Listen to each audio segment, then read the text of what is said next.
All right, we start the Rizzo Report with the Milwaukee Brewers. The Brewers, of course, widely considered to be successful this year. If the lineup was able to hit, Christian Yelich got back to where he needed to be, and the pitching, both the top to the bottom, was as good as it was last year. Now, the Brewers taking a couple of hits in terms of their arms. We'll start with Freddie Peralta, who exited his last start dealing with some shoulder tightness. He was then diagnosed with a posterior shoulder strain. According to their manager, Craig Counsell, he will be back this season, but unfortunately, it's going to be a lengthy absence. They're confident that there's not going to be any after effects, but it's going to take a while to heal and then build it back up. Now, Josh Hader started in Milwaukee instead of joining the team for the start of their road trip. His wife, Maria, is experiencing complications with her pregnancy of their first child. According to Counsell, they're at a stage where Josh did not feel comfortable leaving. Completely understandable. He's been placed on the family medical emergency list, which means he must miss at least 3 days,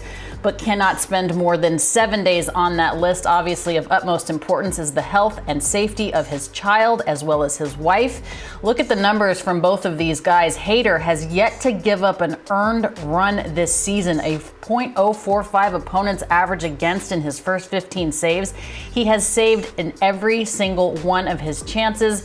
Peralta, you can tell he's been dealing with something. 3-2, a .442 earned run average in his first 8 starts this season. Hopefully he heals quickly, and hopefully Maria Hader is okay. Paul Goldschmidt seems to be more than okay at the plate yesterday, hitting a walk-off grand slam in the 10th inning to beat the Blue Jays. It was his 10th career walk-off hit, his 7th career walk-off home run. Pretty good company. Only Albert Pujols and Andrew McCutchen have more. Pujols has 12, Kutch has 8. Goldschmidt hitting .438, 5 home runs, 22 stakes over his 15-game hitting streak. Overall, he's hitting .338, 7 home runs, 33 RBI this season. He's second in the league in both average and RBI. Don't tell Paul Goldschmidt that he's up there in age. Don't tell Paul Goldschmidt that he has passed his prime, because he is playing like every bit of the young Goldschmidt we're used to seeing. And the Cardinals are perhaps playing better than we're giving them credit for. Most team runs scored in all of baseball. Well, the Dodgers have 20 more than the Cardinals, but the Cardinals are tied with the Angels and the Mets, followed by the Giants and the Yankees, just under 200. They are a team that is absolutely tremendous offensively. And Chris, I want to bring you into the conversation. Are we not giving the St. Louis Cardinals enough credit in terms of their offense?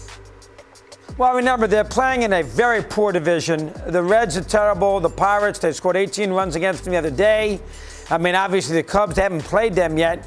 But Milwaukee's the cream of the crop in the division because they got great pitching. The Cardinals do not have great starting pitching. And every time I see the Cardinals, they're terrible. I mean, they got murdered by the Mets all year long. They were 2-5 against the Mets in the 7 games. I watched a lot of the games last week at Citi Field, and they lost 3 out of 4. So I know the Mets beat everybody outside of Seattle. They haven't lost a series, but I am not convinced. The numbers don't lie, though.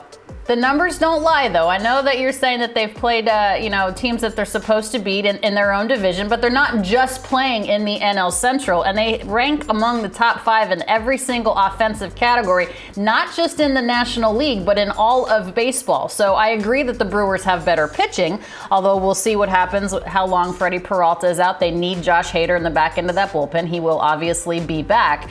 But I do think the Cardinals were perhaps a little bit better than we're giving them credit for.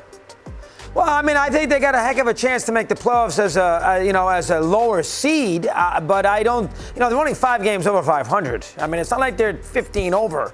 They're 5 over. I think they're an okay team. I mean, I think they're an 85 to an 88 win team, which might very well get them into which is about 10-12 over, which will get them into a situation where they'll be battling, maybe the Giants. Maybe the Braves, a team like that for that extra spot. Mets, Milwaukee, Dodgers, you got to say San Diego now are going to be in. I know it's crazy, 40 games, so this is what we do. We're talk show hosts in a way. That leaves you a couple of spots. I think the Cardinals are pretty good, but I'm not sure how great. I think you're just mad that Yadier Molina and Albert Pujols are pitching. Oh, that's a joke. I think that's why you're just down on the Cardinals because of that. That's 2 Hall of Famers, let them do whatever they want.